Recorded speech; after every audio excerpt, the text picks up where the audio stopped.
Naquele tempo, Jesus foi à região de Cesareia de Filipe e ali perguntou aos seus discípulos: quem dizem os homens ser o Filho do Homem? Eles responderam: alguns dizem que é João Batista, outros que é Elias, outros ainda que é Jeremias ou algum dos profetas. Então Jesus lhes perguntou: e vós, quem dizeis que eu sou? Simão Pedro respondeu: tu és o Messias, o Filho do Deus vivo.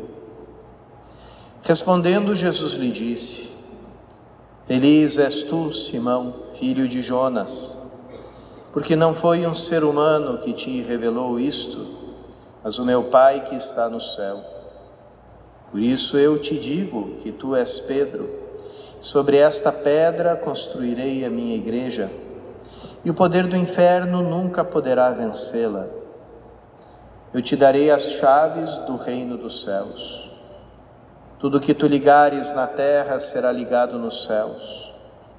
Tudo que tu desligares na terra será desligado nos céus.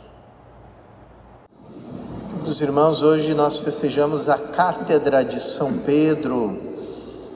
O que é cátedra, né? Da onde vem também a palavra catedral, quer dizer, a igreja onde tem a cátedra, né? Cátedra é uma palavra grega que quer dizer cadeira.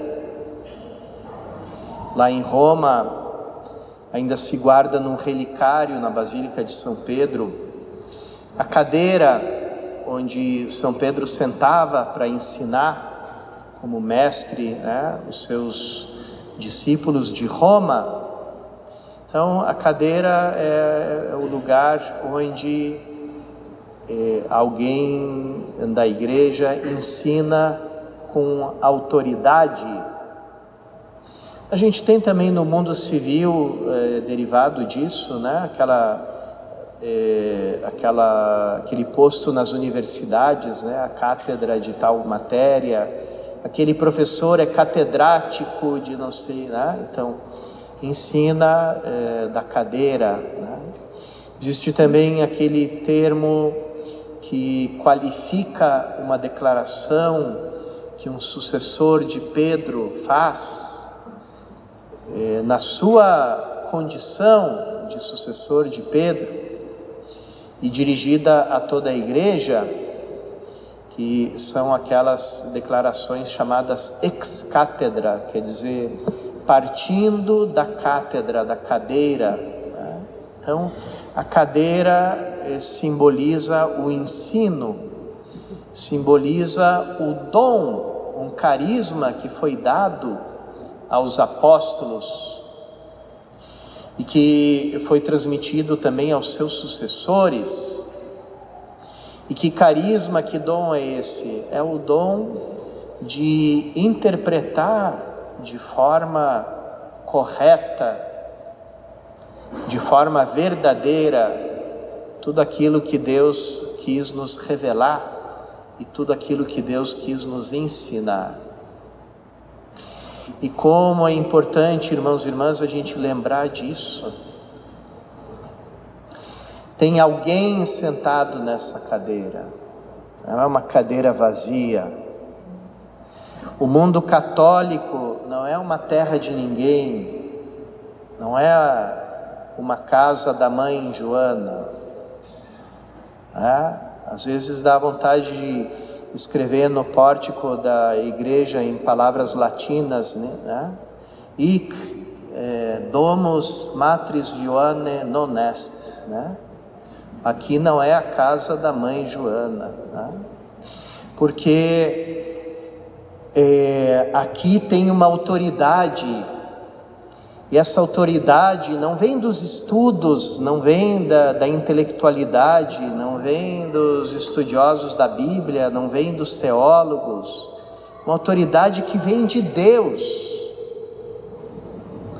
é a autoridade divina que é dada como um dom para a sua igreja, de modo que a igreja, quando ensina, é infalível.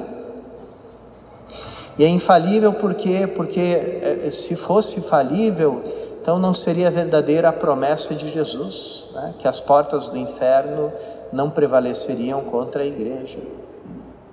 Então, justamente porque a igreja não pode cair, não pode ser destruída, então aquilo que a igreja ensina enquanto igreja não pode ser mentira, não pode ser falso. Então, com a mesma fé que a gente crê em Deus, com a mesma fé que a gente crê em Jesus Cristo, quer dizer, se Deus é Deus, se Jesus Cristo é Jesus Cristo, se Ele é o Filho de Deus, se Ele é Deus com o Pai e o Espírito Santo, se Ele é o nosso Salvador, se Ele ressuscitou ao terceiro dia, se Ele está vivo, se Ele está presente na sua igreja, através do seu Espírito Santo derramado sobre a igreja, né?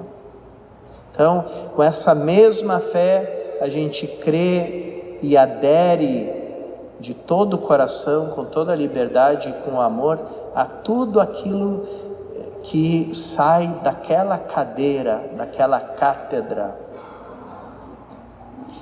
e que nos é proposto como ensinamento definitivo, autorizado, e até mesmo aqueles ensinamentos que o Papa ainda não tem intenção de declarar como definitivos, devem ser acolhidos com respeito religioso, porque a igreja é uma grande família.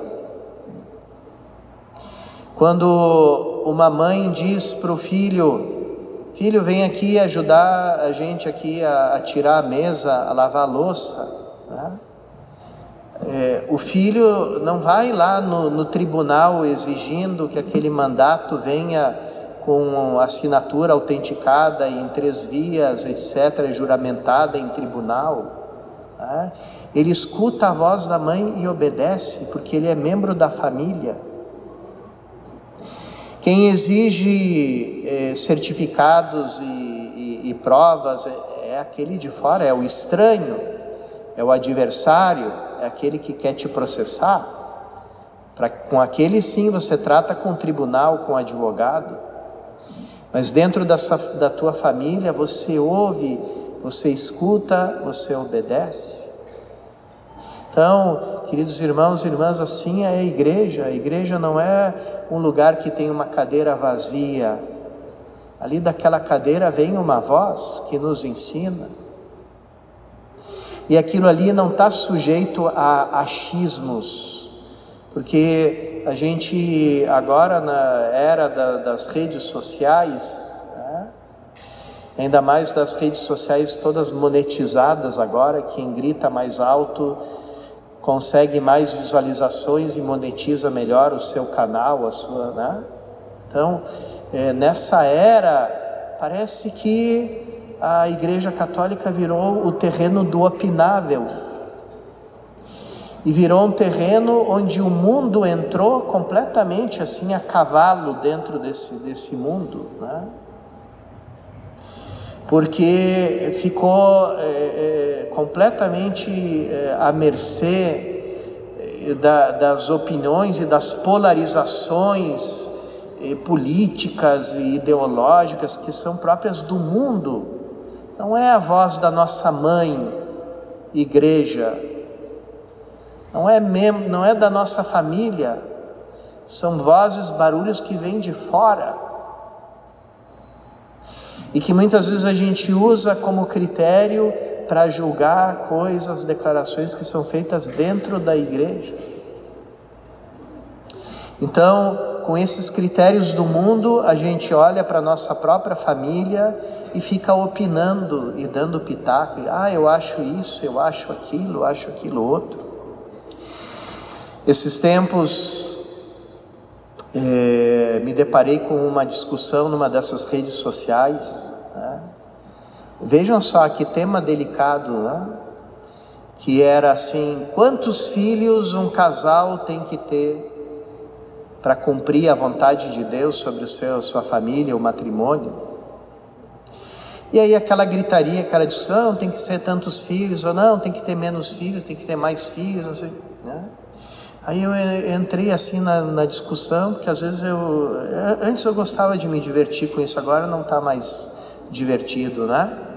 Então eu disse assim, olha gente, será que não era uma boa ideia perguntarem para o magistério da igreja sobre essa questão? Saber qual é a verdade que a igreja ensina sobre esse assunto? E aí um dos entendidos ali disse assim, não, a igreja é omissa, se omite nesse assunto, não tem nada a dizer sobre isso, nunca falou nada sobre isso, né? Aí eu peguei e colei um número inteiro do catecismo da Igreja Católica ali, né? Dizendo, compete a quem decide discernir o número de filhos e o tempo que vai ter, que vai nascer cada um. A quem compete discernir isso é ao casal. Palavra da igreja. Então, a igreja falou, é verdade. Acabou a discussão. Aquilo que Santo Agostinho dizia, Roma locuta est, causa finita, né? A discussão acabou, Roma falou, a discussão acabou. Então, irmãos e irmãs, a gente tem que se lembrar disso, que aí no mundo existe essa cultura do achismo, do opinável, todo mundo se sente intitulado, autorizado para dar as opiniões que quer sobre isso, sobre aquele assunto, todo mundo virou doutor em todas as matérias, né?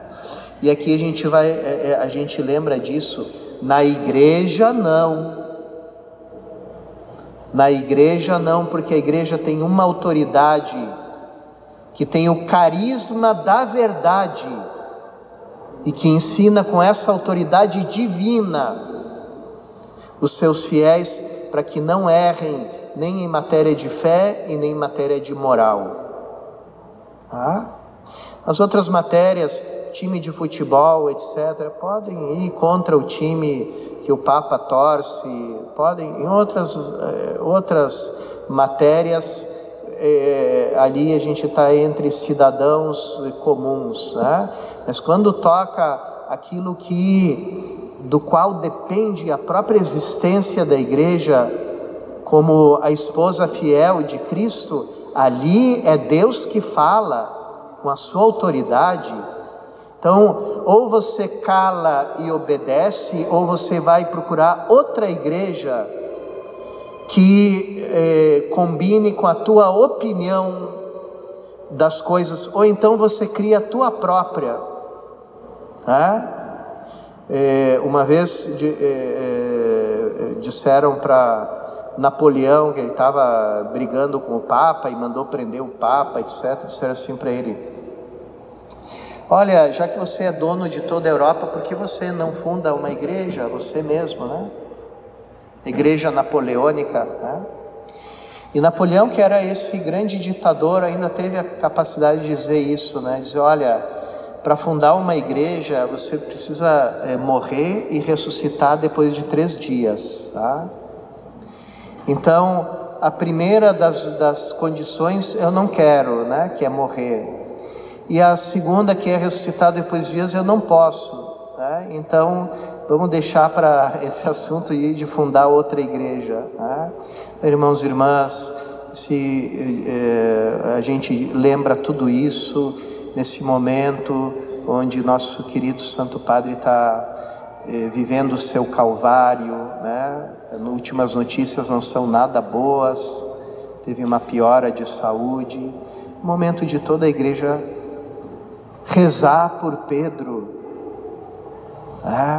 e vamos esquecer essas coisas mundanas, de que eu acho que o Papa isso, que eu acho, e vamos lembrar da família que nós somos, reunida pelo sangue de Cristo derramado na cruz, e vamos todos nós juntos, com muito amor, fazer a nossa parte, e rezar pela vida, pela saúde do Santo Padre, para que Deus continue iluminando, para que Ele possa continuar guiando a Santa Igreja segundo os desígnios de Deus.